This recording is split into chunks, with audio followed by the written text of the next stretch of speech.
A millionaire rancher found 4 little quadruplets abandoned inside his old barn. Years later, a helicopter passed right in front of his door. The creaking of the old barn door echoed through the deserted structure, blending with the howl of the autumn wind. Michael Thompson hesitated for a moment, his imposing silhouette framed against the golden glow of sunset. Something felt different. In 15 years living alone on that ranch, he had never experienced such restlessness. The beam of his flashlight swept across the dusty surroundings, revealing forgotten bales of hay and rusted tools. A subtle movement among the shadows made his heart pound. Another sound, this time unmistakable, a muffled sob. "Is anyone there?" His deep voice resonated through the ancient rafters. The silence that followed was more unsettling than the crying. Michael proceeded with caution, his heavy steps causing the wooden floor to protest. The beam of light caught a small, bare foot hiding behind a bale of hay. "I won't hurt you," he softened his voice, moving closer. When he rounded the bale, the sight made him stagger. 4 tiny girls, practically identical, were huddled in a corner, trembling like leaves in the wind. Their dirty, torn clothes hardly protected them from October's biting cold. Their tear and dust-streaked faces stared at him in utter terror.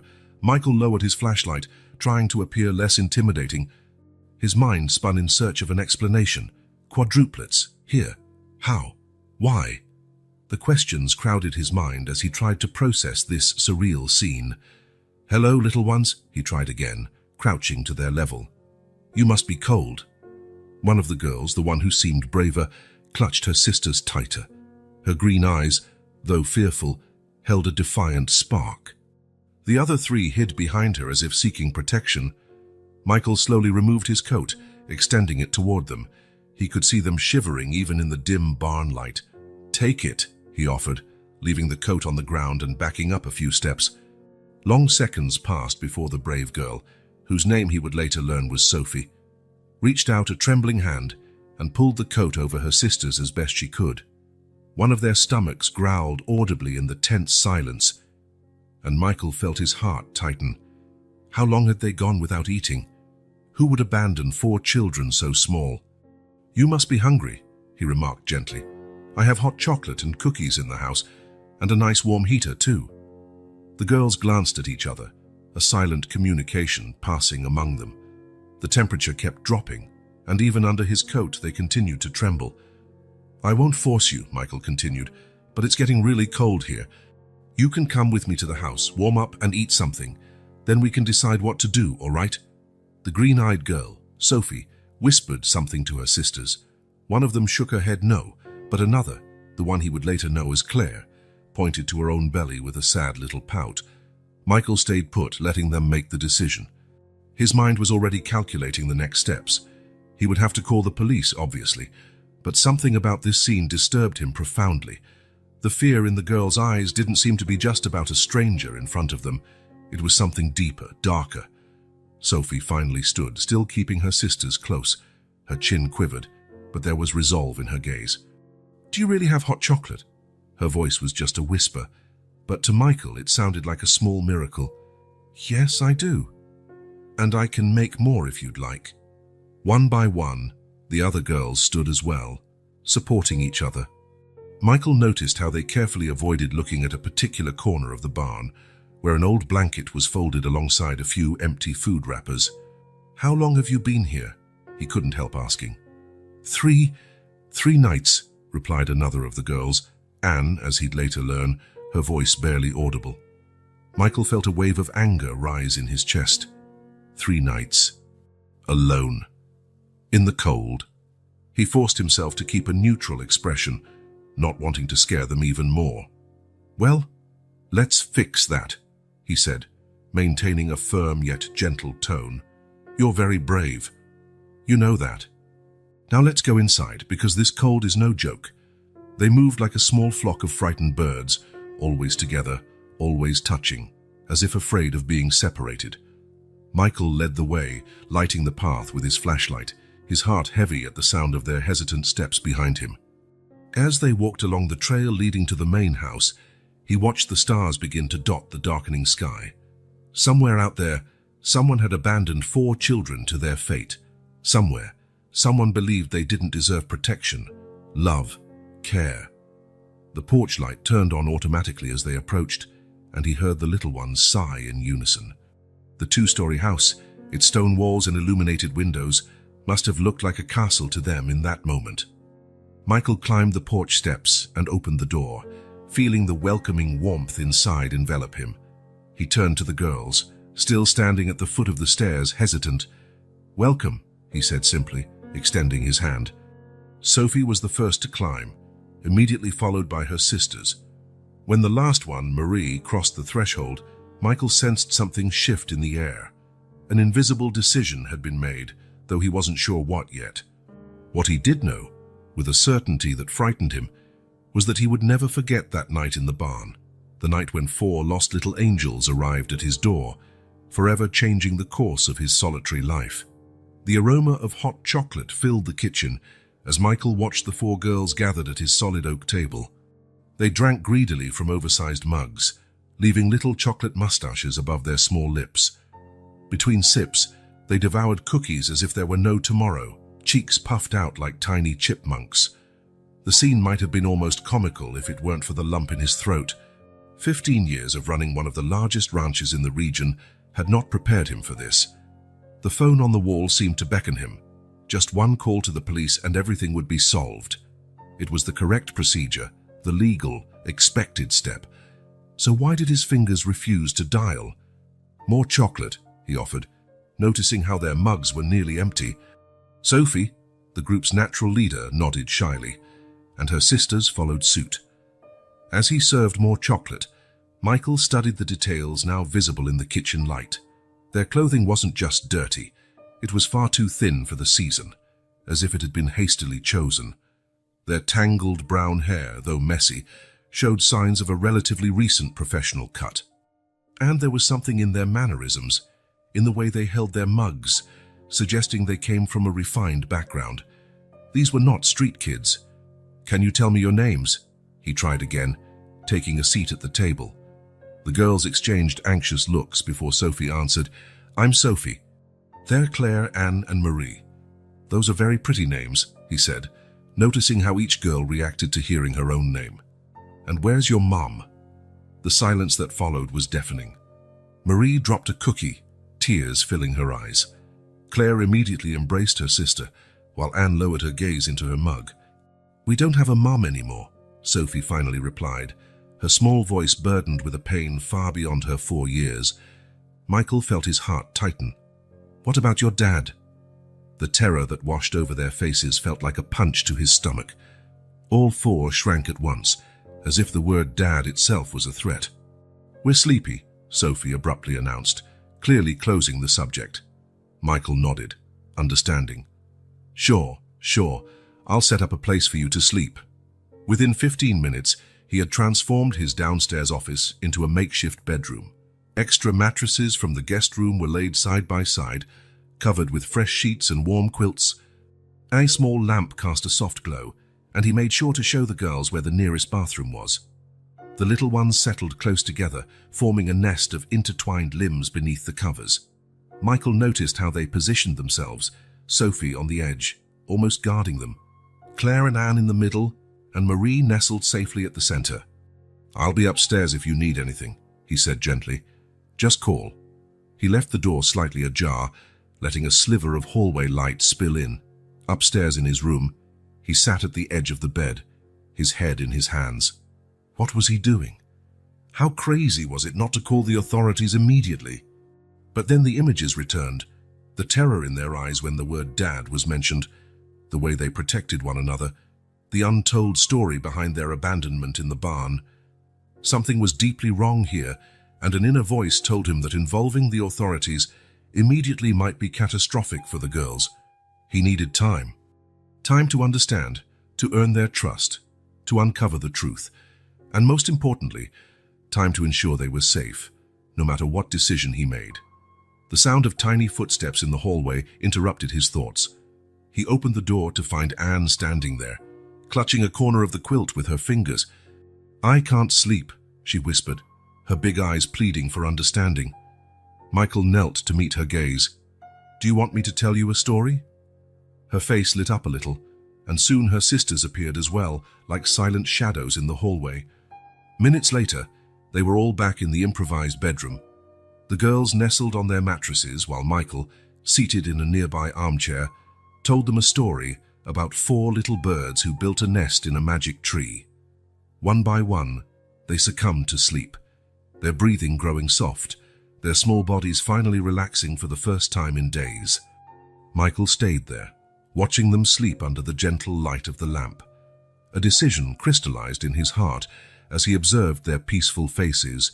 He wouldn't hand them over to a system that might separate them or, worse, return them to whoever had traumatized them. At least not until he was absolutely sure they'd be safe. His ranch was isolated enough. He had the resources, the space, and most importantly, the time. He could keep the girls safe while quietly investigating their background. It was risky, probably illegal, but as he looked at those small, sleeping faces, Michael knew he had no other choice. The next morning, he began making preparations. Strategic phone calls to postpone commitments, a quick trip to town to buy clothes and basic supplies, and above all, a plan forming in his mind. When the girls awoke, they found clean, warm clothes waiting for them, along with a breakfast that could make any child smile: pancakes with chocolate syrup, fresh fruit, and orange juice. "You can stay here for a while," he announced as they ate, trying to sound casual, "until we figure out the best path together, okay?" Sophie studied him with those perceptive green eyes, as though trying to read his soul. After a moment that felt like an eternity, she gave him a slight nod. "Okay," she replied, her small voice filled with a gratitude that made Michael's eyes burn with unshed tears. As he watched the 4 of them eat with growing confidence, Michael understood that his life had changed forever. It wouldn't be easy. There were so many challenges ahead, so many secrets to uncover, so many fears to overcome. But looking at those 4 little survivors, he knew he would do anything to protect them. The morning sun filtered through the windows of the office, now turned into a makeshift children's bedroom, illuminating the new toys scattered on the floor and the colorful clothes folded on a chair. It was only the beginning, Michael thought. Just the first day of a journey that promised to be as challenging as it was rewarding. A giggle, the first he'd heard from them, echoed through the kitchen when Claire dropped a piece of pancake in her lap. The pure and unexpected sound caused something in him to break and rebuild all at once. Yes, he'd made the right decision. The rest, they would figure out day by day, step by step, like a family learning to be a family. Days turned into weeks, and Michael discovered that raising 4 4-year-old girls was like trying to tame a small hurricane of distinct personalities. Though they were identical in appearance, each one was unique in her own special way. Sophie, the natural protector, was always on alert, her green eyes observing everything and everyone with a maturity beyond her years. She was the one who checked the locks before bedtime, who counted her sisters compulsively throughout the day as if she feared one might disappear at any moment. Claire emerged as the artist of the group, filling the kitchen walls with colorful drawings of their new life. Horses, flowers, and a tall figure with gray hair, Michael, showed up repeatedly in her sketches, always smiling, always under a bright sun. Anne was the curious explorer. She followed Michael everywhere, bombarding him with questions about everything from how the tractor worked to why stars only appeared at night. Her questions were like little rays of light, illuminating corners of a life he hadn't even realized were so lonely before. Marie, the most sensitive, found comfort in physical closeness.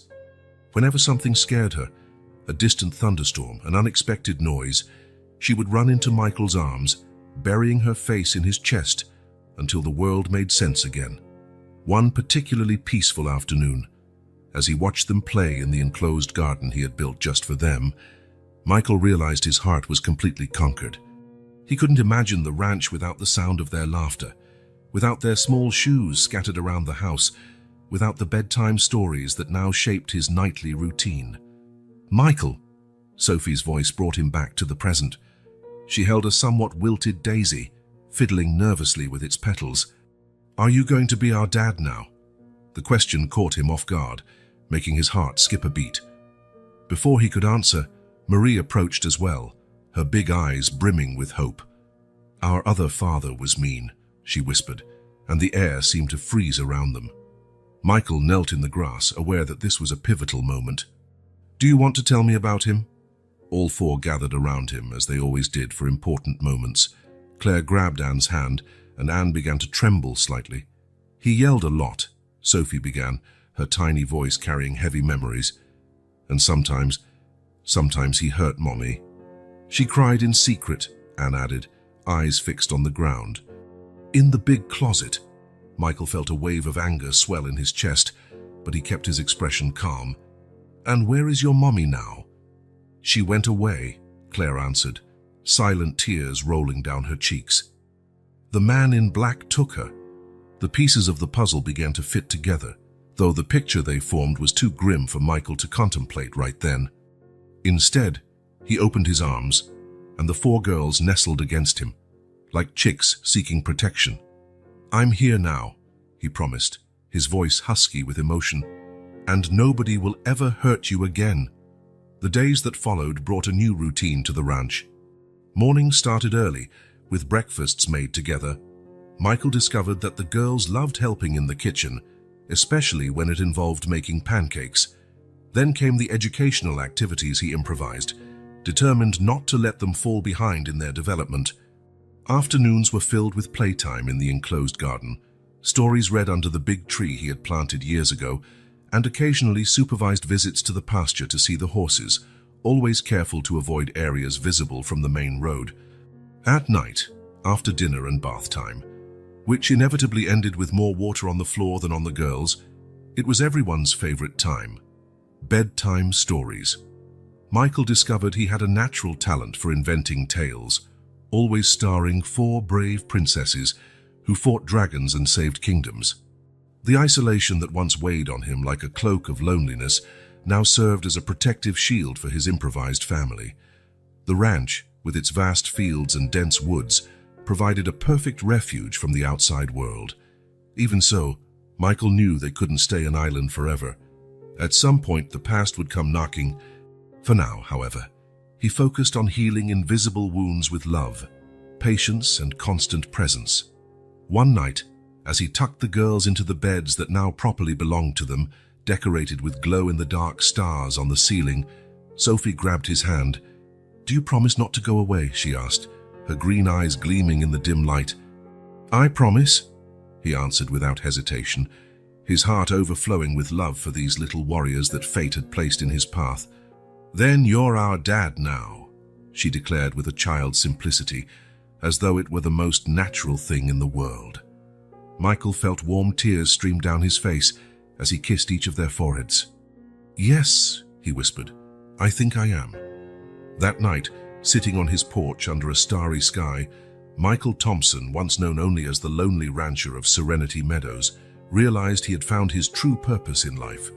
Not in the business he had built, not in the land he owned, but in the smiles of four little girls who, against all odds, had become his daughters.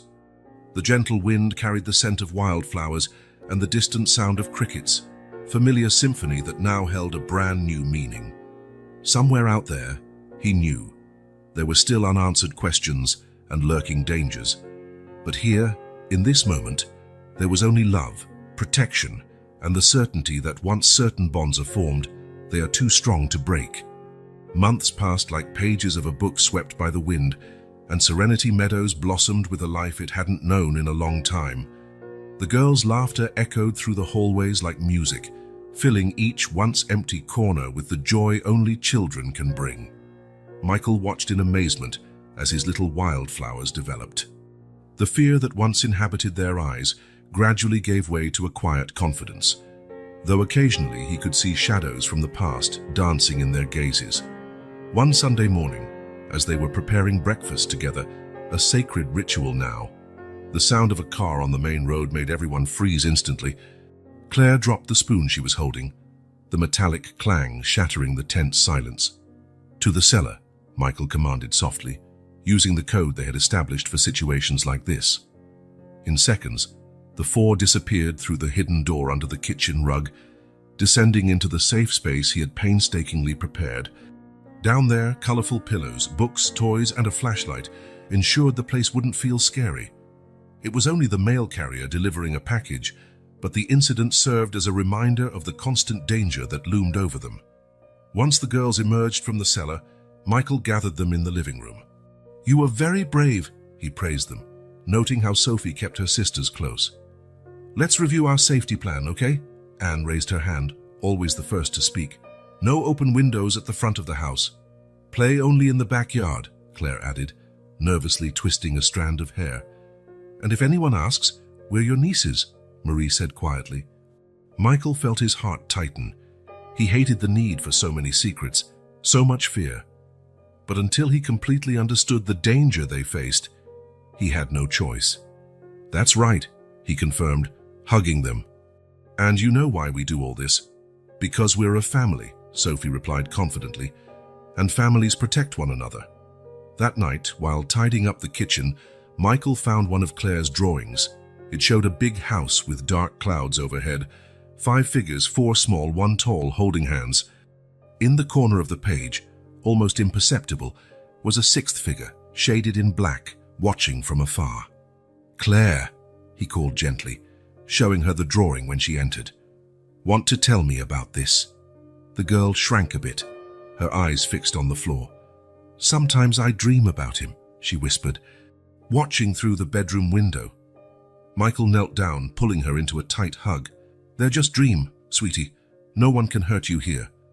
But that night, he reinforced every lock and installed more motion-sensitive lights around the house. Life on the ranch continued at its own rhythm, marked by small victories and joyous moments. Michael converted one of the unused rooms into a makeshift classroom where he taught the girls the basics of reading, writing, and math. Sophie devoured children's books like they were candy, showing a particular eagerness to learn. Anne discovered a passion for horses, and Michael carefully showed her how to approach the animals. "Be gentle and firm," he would say, like making friends. Marie, once so fearful, now hummed tunes while watering the small garden they planted together. Her songs were a peculiar mix of made-up melodies and fragments of memory. Sometimes she'd abruptly stop, as though certain lyrics brought back memories she'd rather forget. Claire turned every corner of the house into an art gallery, her drawings depicting the story of their new life. Michael noticed that the dark clouds in her pictures gradually gave way to smiling suns and vivid rainbows. One quiet afternoon, as they watched the sunset from the back porch, Sophie broke the comfortable silence. "I remember the day he got really mad," she said suddenly, her tiny voice carrying a huge burden. "It was when he found out we were different." Michael held his breath, knowing these moments were rare and precious, small windows into a past that needed to be understood. "Different how, sweetheart? We each like different things," she explained, fiddling with the hem of her dress. "He wanted us to be the same, always the same." The revelation hung in the air like a heavy cloud. Michael thought about how each of the girls had blossomed in such unique ways under his care, feeling a wave of gratitude for having found them. "Being different is a gift," he finally said. "That's what makes you special." As the days grew warmer, signaling the arrival of summer, Michael realized he needed to make more permanent decisions. The girls would eventually need documents, formal education, and a story they could present to the outside world. Late at night in his office, he worked on contingency plans, escape routes, alternative identities. Every detail was meticulously laid out in a notebook he kept locked in his safe. "We can't live in the shadows forever," he murmured to himself, gazing at the photos of the girls scattered across his desk, precious records of their progress over the past months. A sound at the door startled him. Marie stood there, clutching her favorite stuffed bunny, silent tears streaming down her face. "Nightmare?" he asked gently, opening his arms. She ran into his embrace, sobbing quietly. "I dreamed you left," she confessed through her tears, "like Mommy." Michael held her tight, his heart aching at the palpable fear in her voice. "Never," he vowed. "We're in this together, remember? Always." Later, with Marie asleep in his arms and the soft sound of her sister's breathing drifting from the room next door, Michael gazed at the starry sky through the window. Every decision he made, each lie he told the outside world, each new precaution, was all for them. He knew the real danger, whatever it was, still lurked out there somewhere. But here, in this moment, in the sanctuary they had built together, they were simply a family trying to heal old wounds and create new memories. And perhaps, he thought as he carried Marie back to her bed, that was the greatest secret of all. How love can turn strangers into family, fear into hope, and a lonely ranch into the most precious place on earth. The 20th floor office reflected its occupants' wealth and power. Robert Anderson stood motionless by the panoramic window, his eyes fixed on the city below, but his mind was miles away. On his mahogany desk, an old photo showed 4 identical 4-year-old girls, innocent smiles frozen in time. "Mr. Anderson," came his secretary's discreet voice. "The investigator has arrived."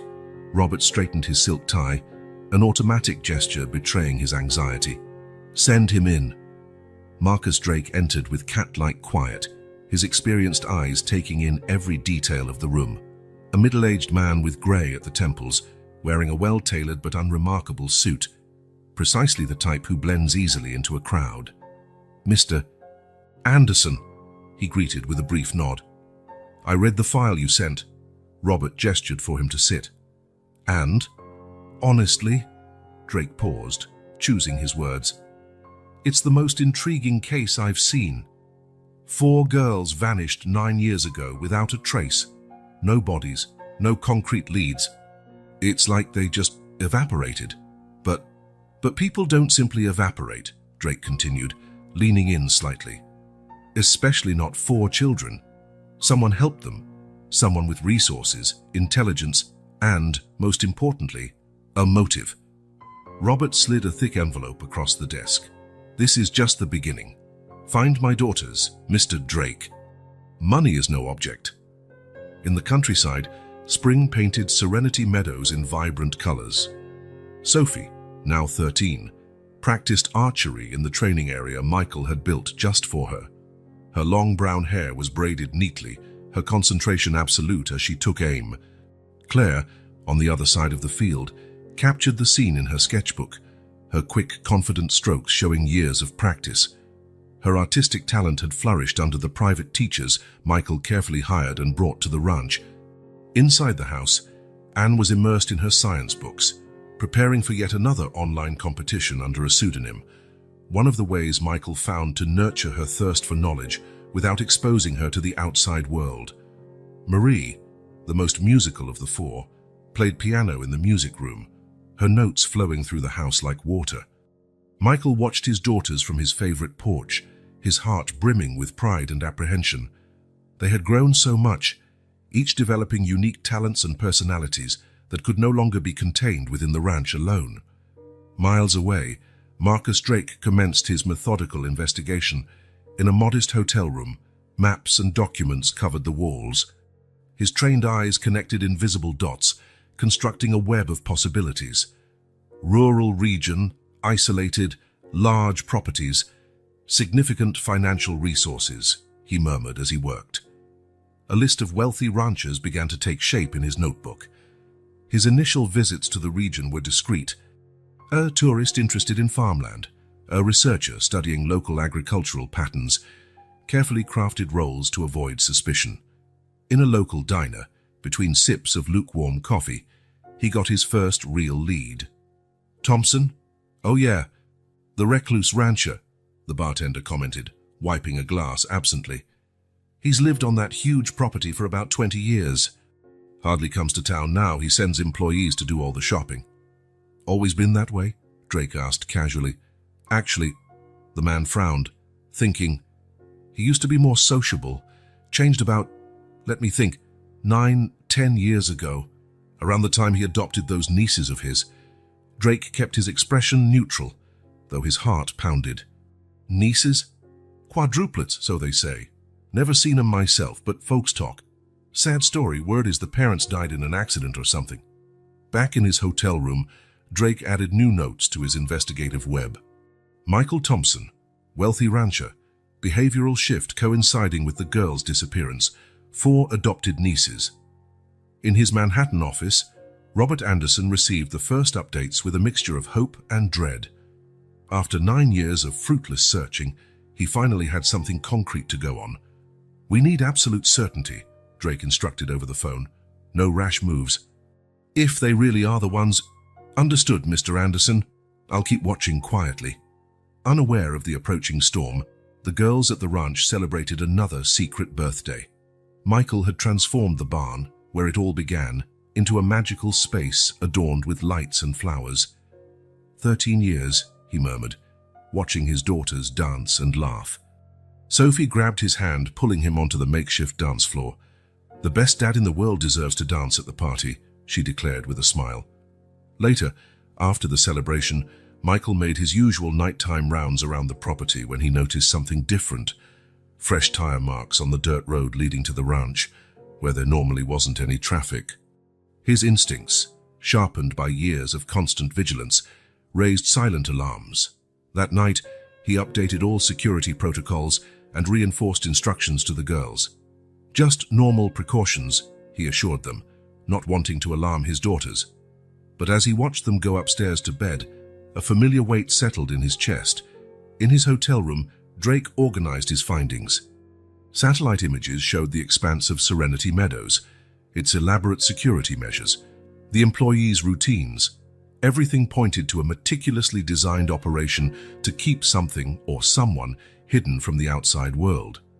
"Patience," he muttered, adding yet another photo to his evidence wall. The secret's in the details. The full moon illuminated the ranch as everyone slept, casting long shadows over the property that had served as their refuge for so long.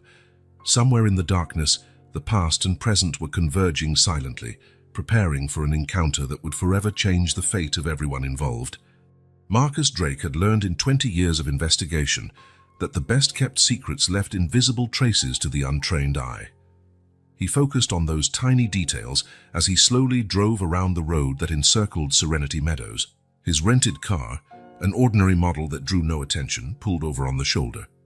Drake pretended to consult a map, while his high-resolution camera discreetly captured images of the property.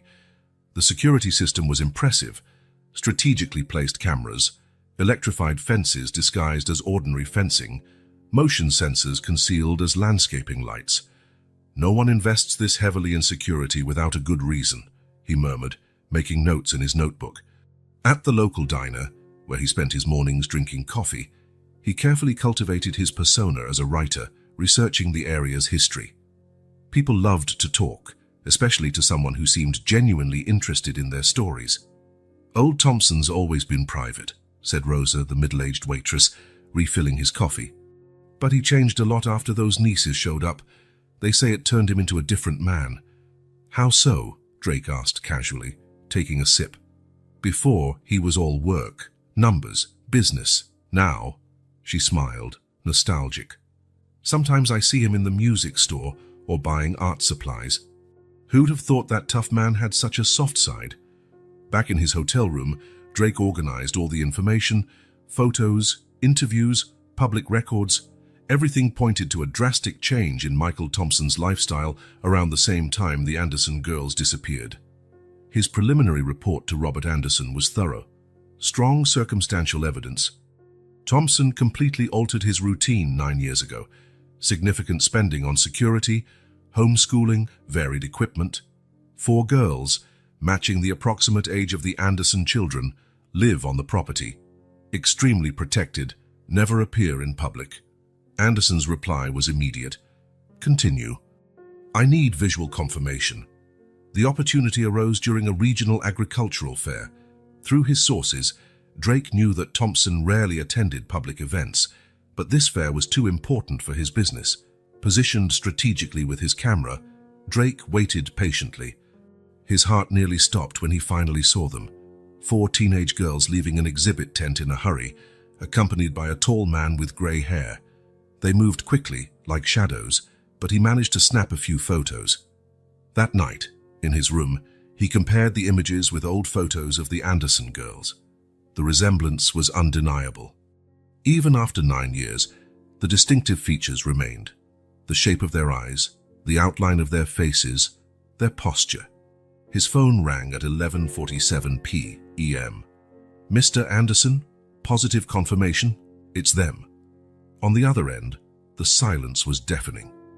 When Anderson finally spoke, his voice was laden with emotion. "Are you absolutely sure?" "Yes, sir. Other similarities are undeniable. There's more. They seem well cared for. Happy, even." Another long silence. "Keep watching. Don't do anything yet. I need to think." Drake continued his discreet surveillance. From a distance, he observed how the ranch ran like a living organism, with precise routines and carefully choreographed movements. He noted how deliveries always occurred at specific times, how employees seemed trained to protect the family's privacy. One afternoon, he witnessed a scene that disturbed him deeply. Through his telephoto lens, he captured a moment of family intimacy. Thompson was teaching one of the girls how to shoot a bow and arrow, his protective and proud stance unmistakable. The girl, identified as Sophie from his earlier notes, smiled at the man who, technically, was her abductor. In his next report, Drake found himself including observations that went beyond the professional. The girls show a strong emotional bond with Thompson. A high level of education is evident. Individual talents are encouraged. The environment appears loving and protective, though isolated. Anderson's response was brief: stay focused on safe extraction. But Drake couldn't ignore the complexity of the situation. In 2 decades of work, he had rescued people from truly horrible conditions. This case was different. The girls did not appear to be prisoners. They appeared to be protected. One particularly cold morning, while watching smoke rise from the ranch chimney, Drake realized he was witnessing something unique, a crime that had, paradoxically, saved its victims. His phone buzzed with a message from Anderson. "Approach plan in development. Maintain position." Drake pocketed the phone, eyes fixed on the distant ranch. Soon, that carefully constructed piece would be shattered. Long-buried secrets would emerge. Lives would be transformed.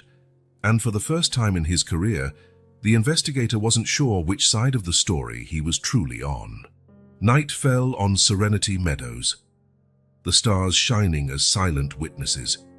In his observation post, Drake made his final notes for the day, knowing each word in his report would spark events that could forever change 2 families. The wind whispered through the trees, carrying the weight of secrets about to be revealed, truths long buried, and decisions that had no return. The perfect storm was gathering on the horizon, and there was no way to stop it. The brown envelope on Robert Anderson's desk contained the proof he had waited 9 years for. Clear photographs of the 4 girls at the agricultural fair, facial recognition analyses confirming their identities, and a detailed report on their daily routines. 97% certainty, he murmured, running his fingers over Sophie's face in one of the photos. Her green eyes, so much like her mother's, stared back at the camera, unaware. In his strategy room, a hand-picked team planned every detail of the operation. Floor-to-ceiling diagrams of Serenity Meadows covered one wall, marked with entry points, escape routes, and strategic vantage points. "The security system is sophisticated," the tactical team leader explained. "Thompson is no amateur. We need to be smarter." Anderson watched the preparations with a mix of anxiety and resolve. 9 years of searching, sleepless nights, corrosive guilt, all leading to this moment. At the ranch, Michael first noticed small things out of place: unfamiliar tire tracks on the dirt road, a lost commercial drone hovering overhead, a strange car parked for too long on the main road. During his nightly inspection, he found something that chilled his blood. A micro camera camouflaged in a tree near the property boundary. Someone was watching. Someone had found them. Sophie was the first of the girls to sense something was wrong. Her instincts, always sharp, picked up on Michael's growing tension. "Dad," she called quietly, finding him in his office late at night. "Something's happening, isn't it?" Michael hesitated, looking at his eldest daughter, not the frightened little girl from the barn, but a wise and strong young woman. "Why do you ask?" "You're clenching your jaw," she observed, sitting in the chair across from his desk. "You only do that when you're really worried." Elsewhere in the house, Claire was working on her new painting, a large canvas dominated by dark tones and shadowy figures. Anne watched, intrigued.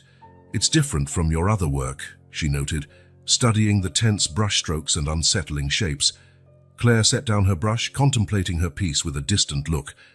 "I've been dreaming about shadows," she confessed. "Shadows that watch us." Marie, practicing the piano in the music room, abruptly stopped in the middle of a Mozart sonata. Something in the melody had triggered an old memory. A tall man in a dark suit, an office overlooking the city, the sound of raised voices. Michael found all four of them gathered in Sophie's room that evening, as they did when they were small and scared. Without a word, he sat with them. "We need to go over the emergency protocols," he finally said, his deep voice carrying the gravity of the situation. "Is it that bad?" Anne asked, her intelligent eyes searching his face for answers. "Just a precaution." He tried to smile, but it didn't reach his eyes. "But I want you prepared. Anything unusual, any strange feeling, tell me immediately." From his surveillance post, Drake observed increased activity around the ranch. Thompson had discovered the camera, predictably. The man hadn't managed to keep the girls hidden for 9 years by being careless.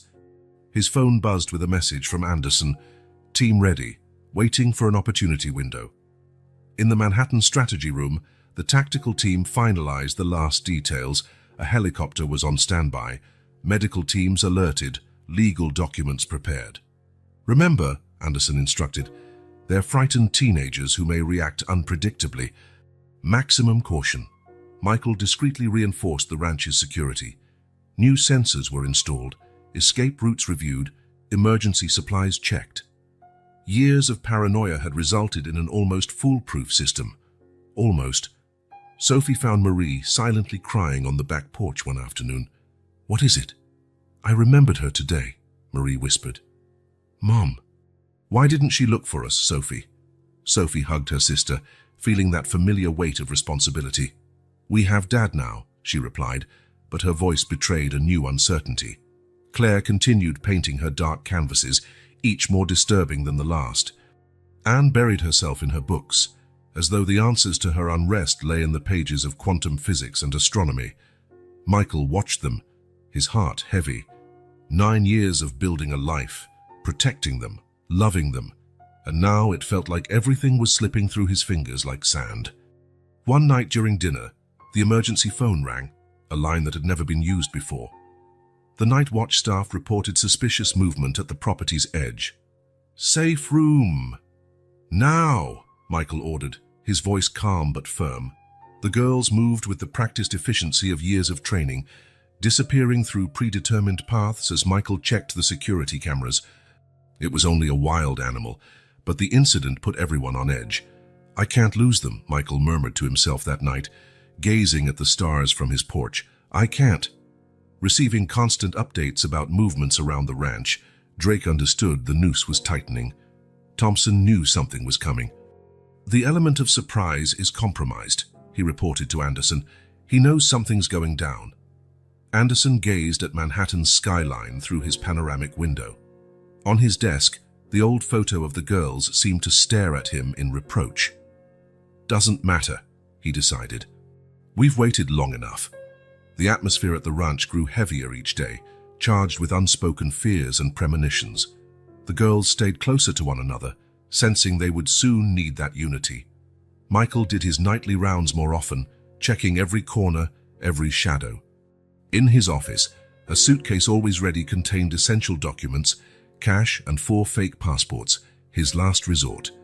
The perfect storm had formed. All it needed was a spark to start the fire that would forever change their lives. And that spark was on its way. The nightmare struck all 4 of them simultaneously that night, as though their minds were connected by an invisible thread of shared memories. Sophie awoke first, her silent scream echoing only in her mind. Within seconds, her sisters also woke, all panting and disoriented. "You too," Claire whispered in the darkness, her voice trembling. "The office," Anne muttered. "That huge office with the city view. And the man in the dark suit," Marie added, hugging her knees. Sophie turned on the lamp, illuminating their pale faces. It was like looking into a fragmented mirror, each reflecting a different aspect of the same fear. "Do you remember what he used to say?" Sophie asked, though she already knew the answer.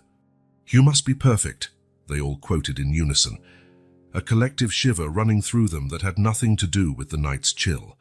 The next morning at breakfast, Michael noticed something different in their eyes. Years of living together had sharpened his sensitivity to the smallest shifts in his daughter's behavior.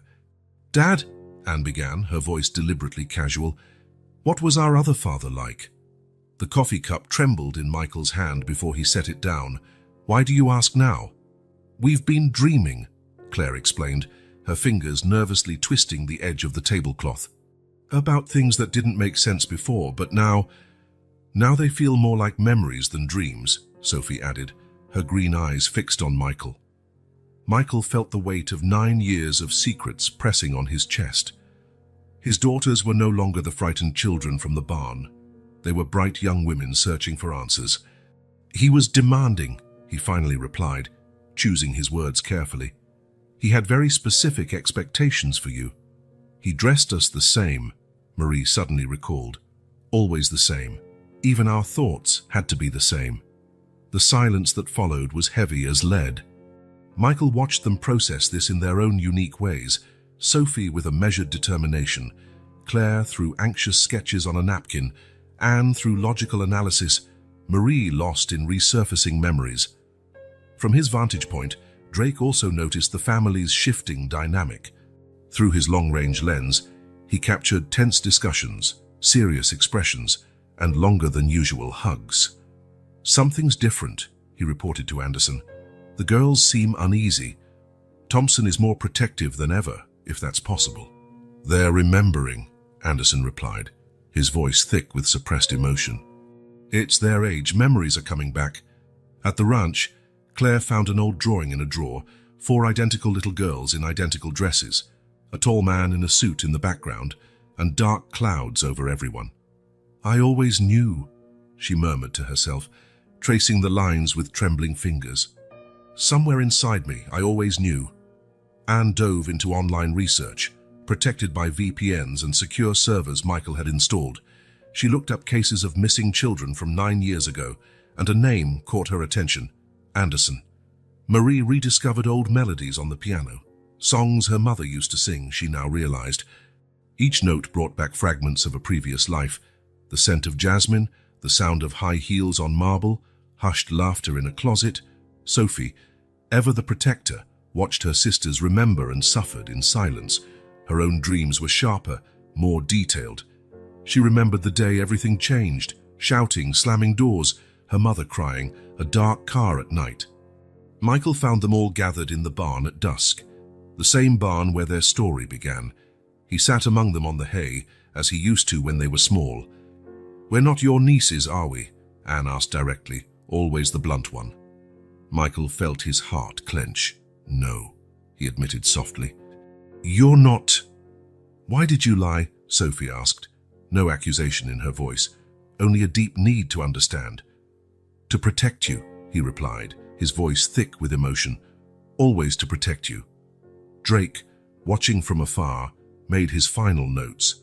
The operation was set to begin, teams in place, routes established, every detail meticulously planned. But something troubled him.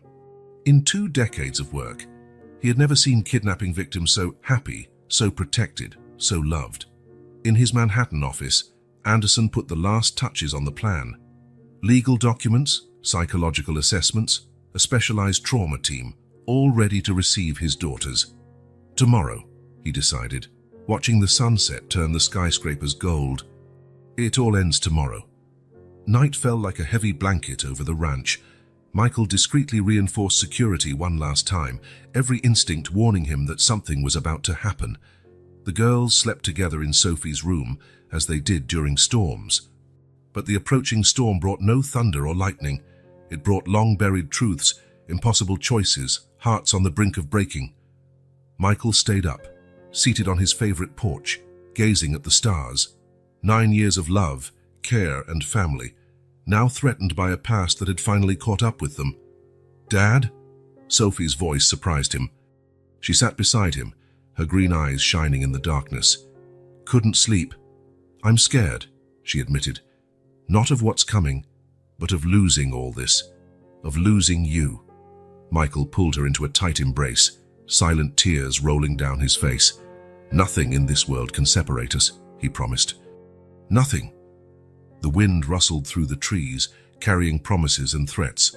Somewhere in the darkness, teams moved in silence, preparing for the inevitable confrontation. Dawn would bring more than a new day. It would bring the moment of truth that would forever alter all their lives. The early morning Manhattan skyline was a sea of twinkling lights against a still dark sky. Robert Anderson stood motionless before his office window, a cup of untouched coffee cooling slowly in his hands. "Mr. Anderson?" his assistant called quietly. "The team is ready for the final briefing." He nodded without turning, his eyes fixed on the horizon where the first hints of sunrise appeared. 9 years of relentless searching, of sleepless nights, of corrosive guilt, all culminating in the next few hours. The conference room was full when he entered. Determined faces looked back at him, waiting for his words. On the wall, a detailed map of Serenity Meadows dominated the view. "Ladies and gentlemen," he began, his firm voice masking the storm within, "today we bring my daughters home." The briefing was meticulous. Every aspect of the operation was reviewed. Ground teams, medical support, approach protocols, extraction routes. Nothing was left to chance. On the helipad, technicians performed final checks on the Bell 429 helicopter. Chosen for its ideal balance of speed, range, and discretion, Anderson watched every movement, every check, every detail. "Fuel check complete," the head technician reported. "Navigation systems calibrated." "She's ready, sir." Drake arrived with his own reports, stacks of documents detailing every aspect of life on the ranch. "Thompson keeps a strict routine," he explained, spreading surveillance photos across the table. "He's most vulnerable during his morning inspection at 6 o'clock. Anderson studied the images, Michael Thompson walking the property, checking fences, talking to employees, just a seemingly ordinary man at the center of a 9-year mystery. "And the girls?" he asked, voice trembling slightly at the mention of his daughters. Drake hesitated a moment. "They appear well cared for, happy even." He picked up a recent photo, 4 smiling teenage girls in a well-kept garden. "But there's something you should know, Mr. Anderson. Their bond with Thompson is strong, very strong." Anderson's stomach turned. For years he had pictured this moment differently, a heroic rescue from a cruel monster. Reality was proving far more complex. Near the ranch, the tactical team gathered in their own briefing. Non-lethal weapons were checked, communication devices tested, routes memorized. "Remember," the team leader instructed, "our priority is the girls. Thompson is secondary." The sky was beginning to lighten when the helicopter lifted off from Manhattan. Anderson watched through the window, lost in thought. In his pocket, an old photo weighed heavily, he with the 4 newborns in his arms, his wife smiling by his side. At Serenity Meadows, Michael Thompson was also awake long before sunrise. Years of constant vigilance had sharpened his instincts, and something in the morning air warned him of danger. His phone buzzed with alerts, suspicious movement at the property's edges, a helicopter ready at a nearby private airfield, unusual patterns on monitored frequencies. Upstairs, the 4 girls were already awake, gathered in Sophie's room as if driven by a primitive instinct to protect one another. "It's different today," Anne murmured, her analytical eyes studying the sky out the window. Claire clutched her sketchbook, page after page filled overnight with compulsive drawings, helicopters, shadows, half-remembered faces. Marie sat quietly at the piano, her fingers hovering above the keys but not pressing them, as if the music had momentarily vanished from the air. Sophie, always the protector, stayed near the door, attuned to every sound in the house. Drake coordinated the ground teams from his makeshift command post. Fences neutralized, a technician reported, security systems bypassed. In the helicopter, Anderson received real-time updates. Every nerve in his body buzzed with anticipation and dread. What would he say to them? How would he explain the last 9 years? 5 minutes to approach point, the pilot announced. Michael gathered the girls in the kitchen, his calm voice belying the turmoil inside him. "Emergency protocols active," he said. "You know what to do." Sophie took a step forward, green eyes shining with a blend of fear and determination.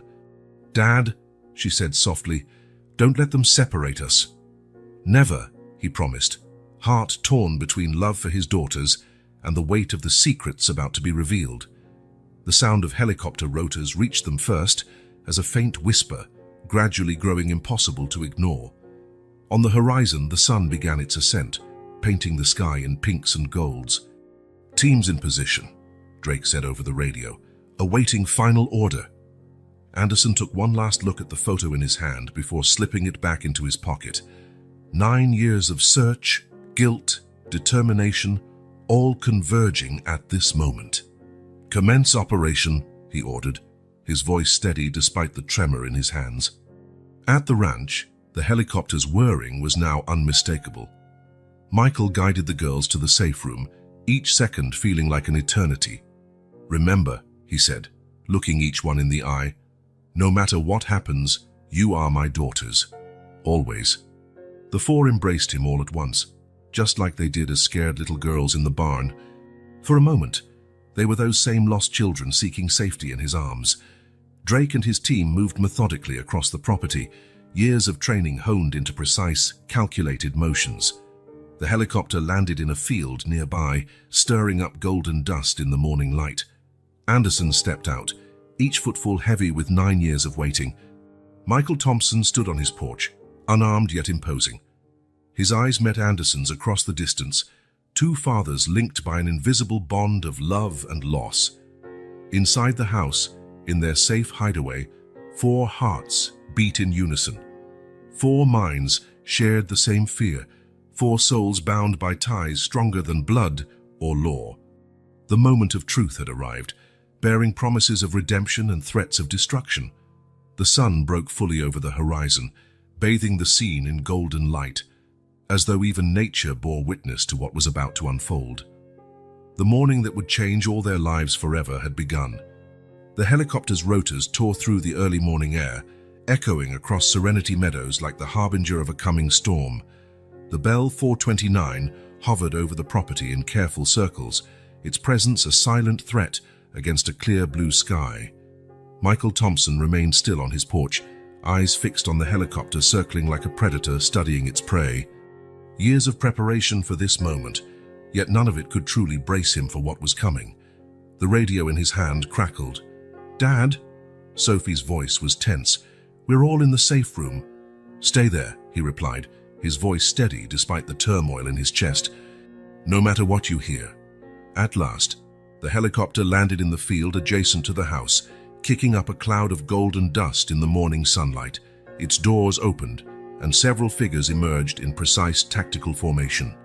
Robert Anderson was the last to step out, tall, impeccably dressed in a dark suit, his gray hair windswept by the helicopter's blades.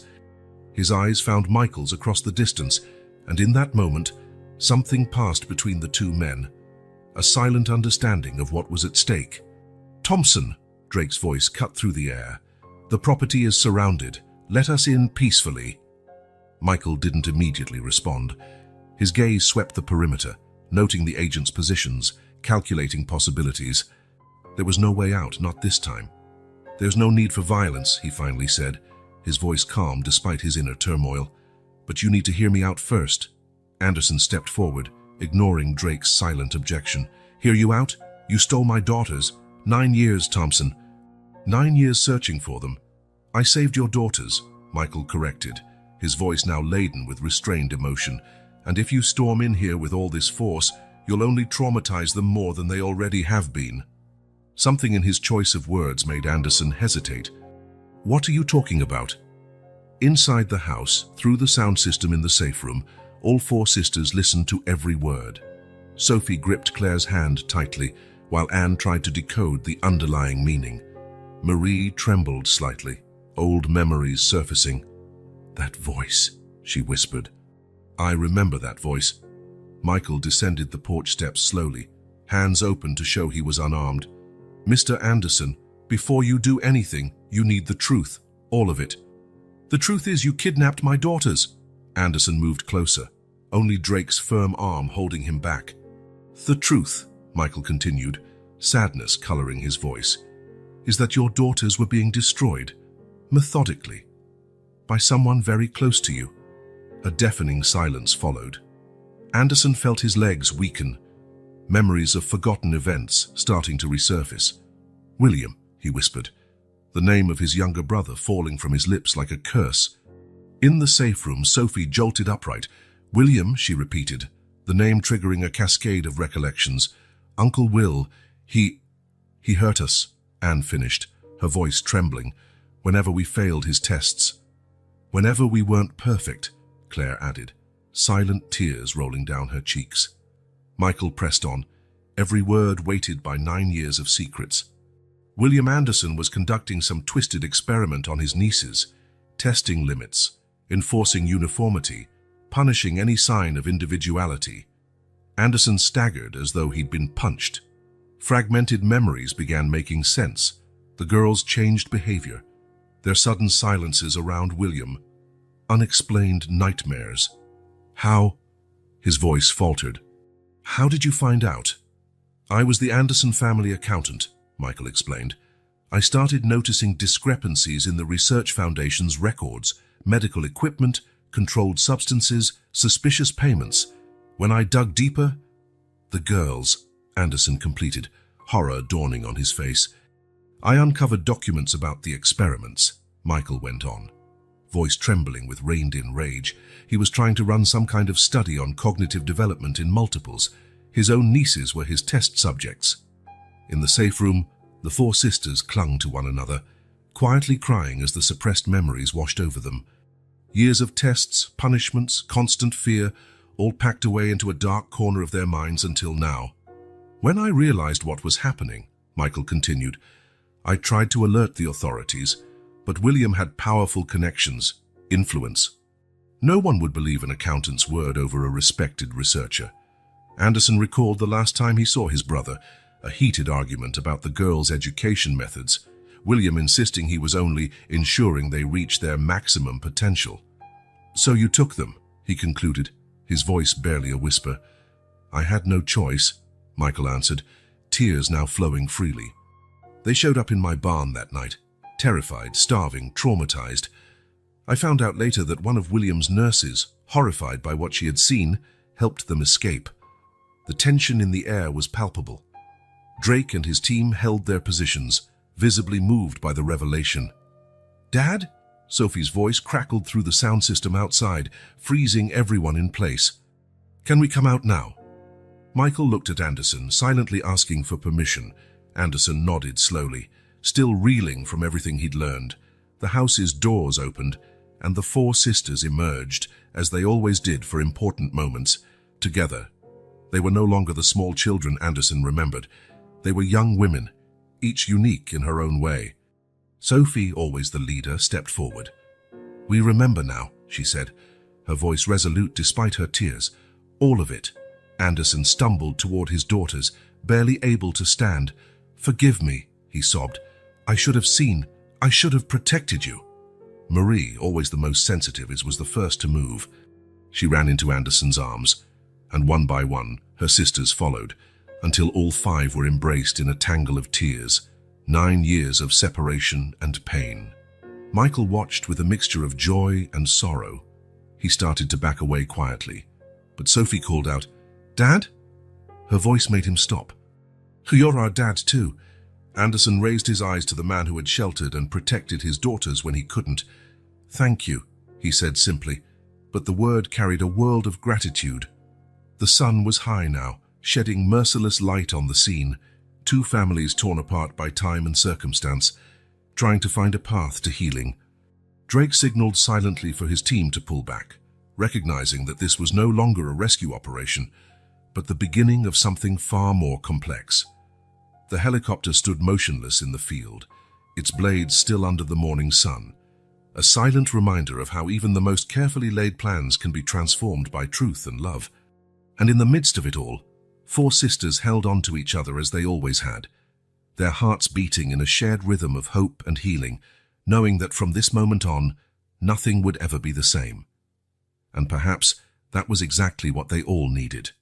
The morning sun now illuminated the porch of Serenity Meadows, where two families, one by blood, the other by choice, were trying to process the revelations that had shaken their world. The helicopter remained quiet in the field, its blades idle and reflecting golden light, like a metallic observer to the unfolding scene. Michael had made coffee for everyone, an automatic gesture of hospitality that felt strangely normal amid the emotional whirlwind. Steaming cups were passed around as they settled in the spacious living room, the same place where, for 9 years, he had raised his adopted daughters. "I need to know everything." Anderson finally broke the silence, his voice hoarse with emotion. "From the beginning." Sophie, seated with her sisters on the large sofa, spoke first. "It started with the tests," she said, her voice steady despite her trembling hands on the cup. "Uncle William said we were special, that we had a unique potential because we were identical." "At first it was just games," Anne continued, her analytical eyes now misty with painful memories. "Puzzles, memory tests, coordination exercises. But then it got more intense," Claire added, instinctively reaching for her sketchbook. "If one of us did better, she was punished. We had to be exactly the same in everything." Marie, silent until then, surprised everyone. "He gave us injections," she revealed, her voice scarcely above a whisper. "Said it was to equalize our development." Anderson covered his face with his hands, silent sobs shaking his shoulders. The memories now came in torrents, subtle changes in their behavior, abrupt silences whenever William was around, nightmares with no apparent cause. How had he been so blind? Michael stood, walking to a shelf where he kept a thick folder locked away in a hidden safe. "I found this while investigating," he explained, removing carefully preserved documents. "They're the records of William's experiments." Drake, who had quietly stood in a corner of the living room, approached to examine the papers.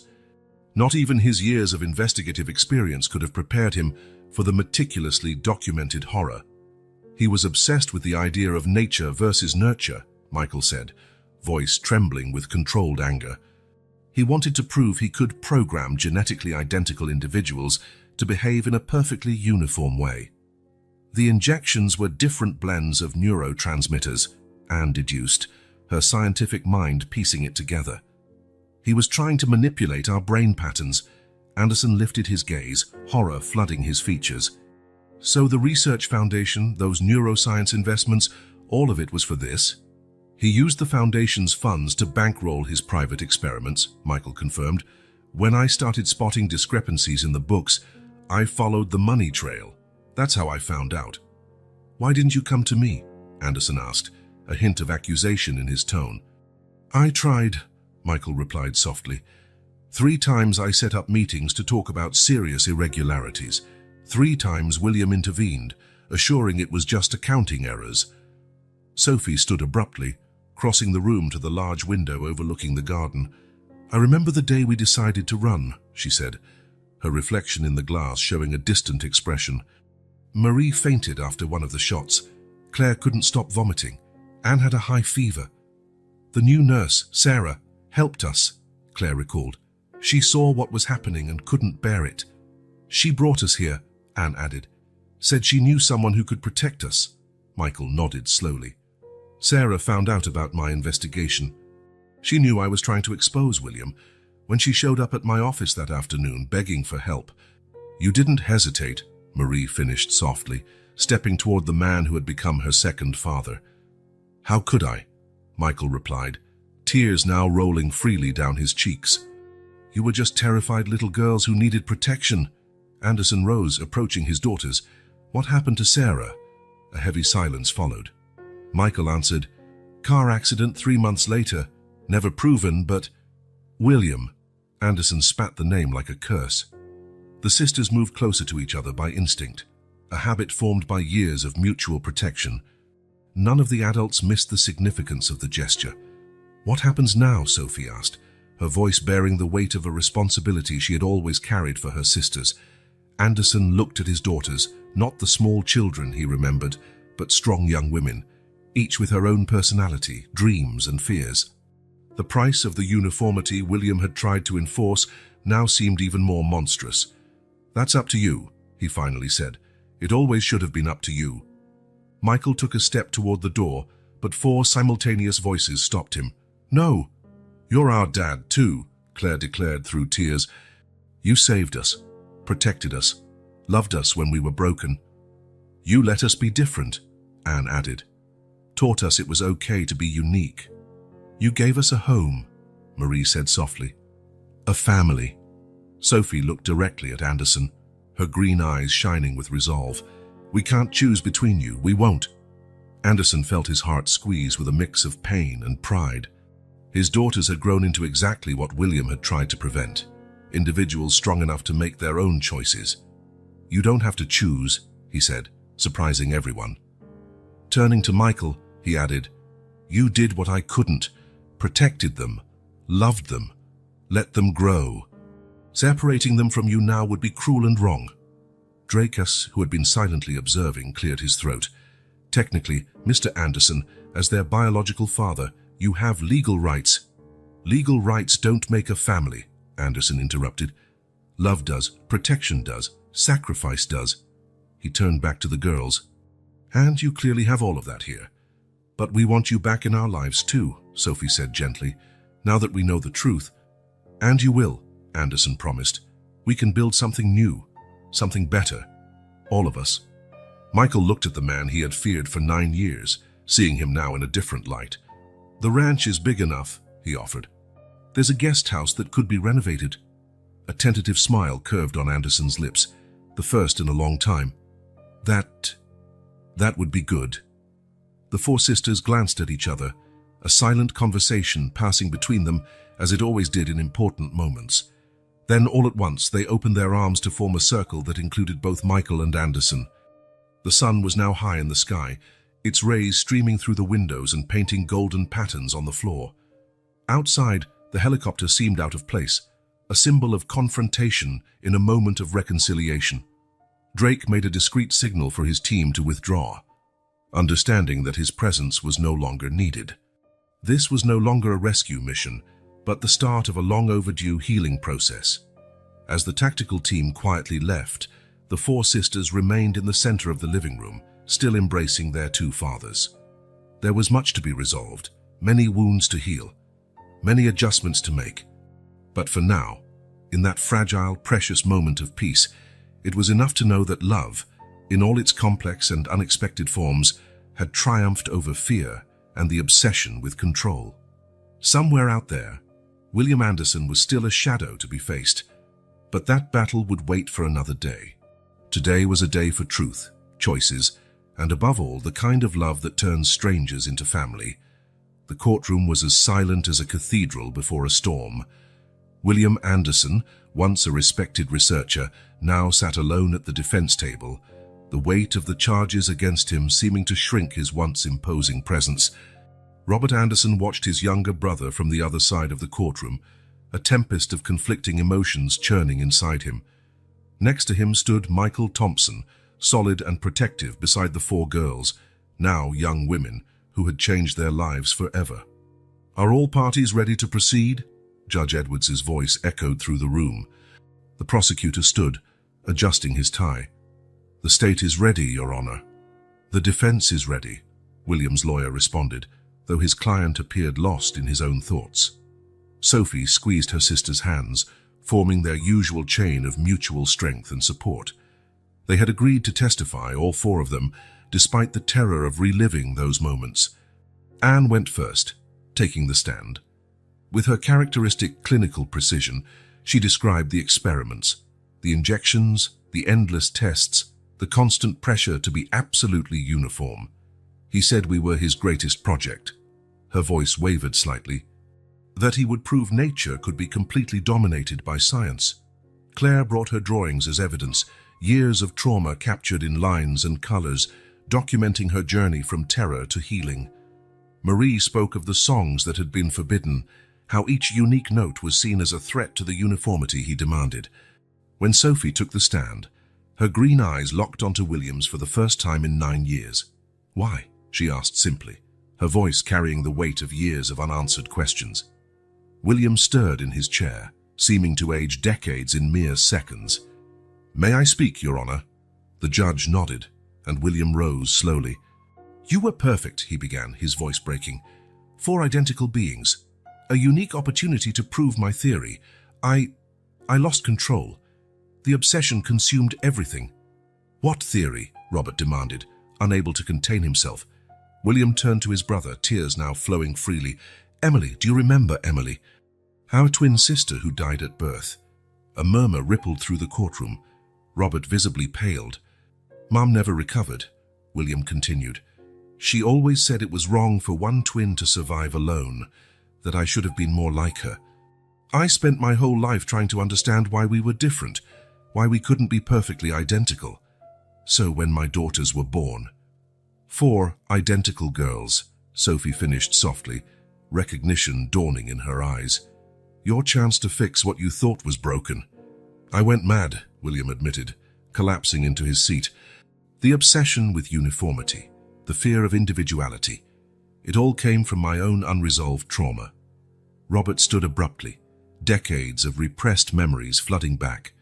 Their mother's relentless comparisons, the pressure on William, Emily's ghost haunting their childhood. "Why didn't you tell me?" he asked, his voice choked. "How could I?" William replied. "You were the strong one, the successful one. I was the broken one, the incomplete twin." Judge Edwards allowed a moment of silence before continuing. "Mr. Anderson, William, do you understand the gravity of your actions?" "Now I do," he replied, looking at his nieces. "I tried to force a uniformity that should never exist.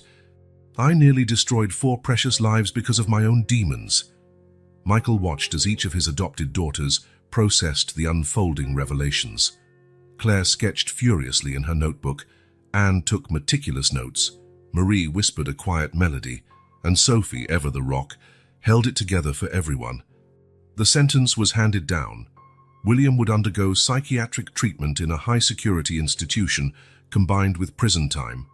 Most importantly, he was barred from contacting his nieces until they, of their own free will, decided otherwise. After the verdict, in the hallway, Robert approached his brother before he was taken away. "Will," he said softly, using the childhood nickname, "I'm sorry I never saw your pain." William stopped, turning slowly. "No, Bob. I'm sorry I let my trauma hurt your daughters." To everyone's surprise, Sophie came forward, her sisters close behind. "Uncle William," she said, her voice gentle yet firm, "I hope you find peace." "How?" he asked, tears streaming down his face. "How can you even look at me after everything I did?" "Because we're different," Anne replied. "Each of us chooses our own path to healing. And because we learned about forgiveness," Claire added, "from 2 dads who showed us love is stronger than fear." Marie, typically the quietest, finished. "Maybe one day, when you're better, we can try to understand together." William openly wept, years of guilt and obsession unraveling in genuine remorse. Robert, driven by a long-dormant fraternal impulse, embraced his younger brother. Michael and the girls watched, aware they were witnessing not just justice, but also a generational healing. Later, back at Serenity Meadows, the expanded family gathered on the porch. The sun dipped below the horizon, painting the sky in shades of pink and gold. "So it's over," Sophie said, breaking the contemplative silence. "No," Robert gently corrected. "It's just beginning. Now we can really heal, really build something new." Michael nodded, observing his daughters, because they would always be his daughters too, each processing the day's events in her unique way.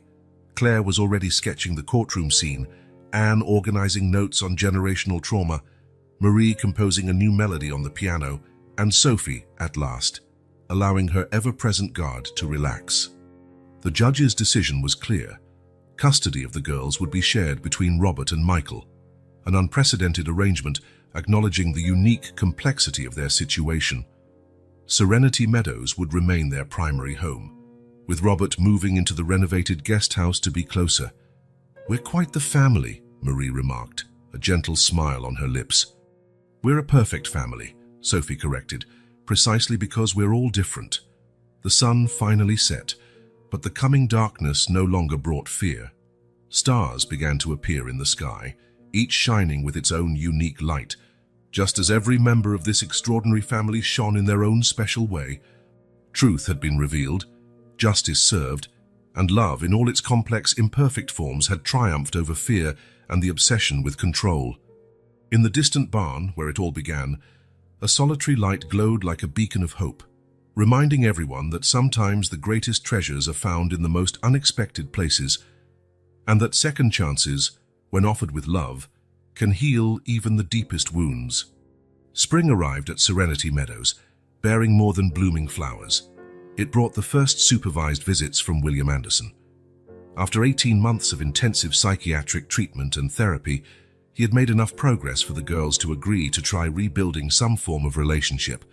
The meeting took place in the restored barn, now transformed into a welcoming family gathering space, its walls adorned with Claire's paintings that told their extraordinary story. William entered hesitantly, his eyes drifting over each detail of the place where everything had begun.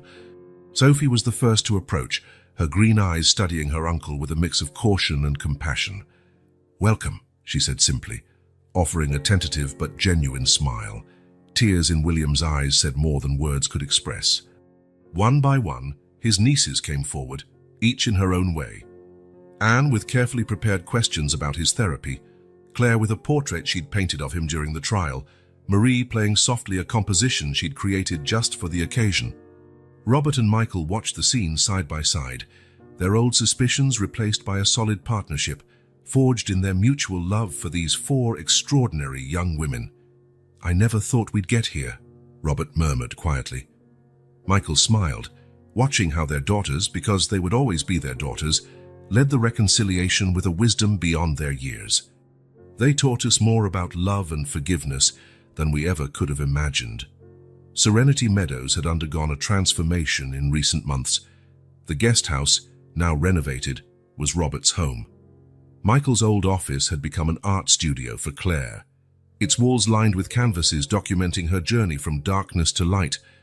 Anne had her own small lab in the barn, conducting experiments far different from those that once terrified her, this time driven by curiosity and a love of learning, not control. Marie filled the house with music, her piano echoing notes of healing and hope.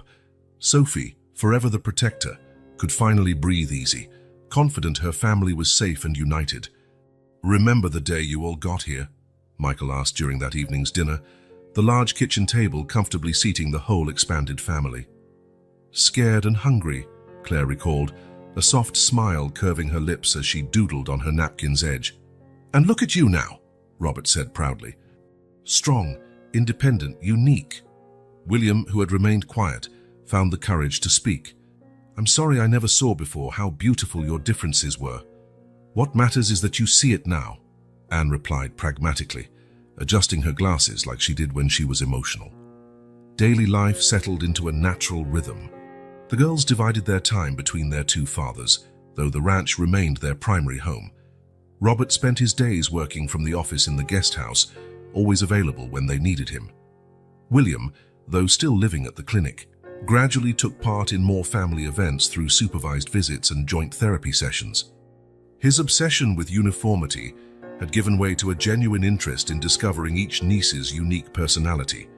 One particularly meaningful afternoon, he arrived with an old box to share with the family. Inside were photographs and documents from his and Robert's childhood, including images of Emily, the twin sister they never knew. "I thought it was time to heal this wound too," he explained, as everyone gathered to examine the long-hidden memories.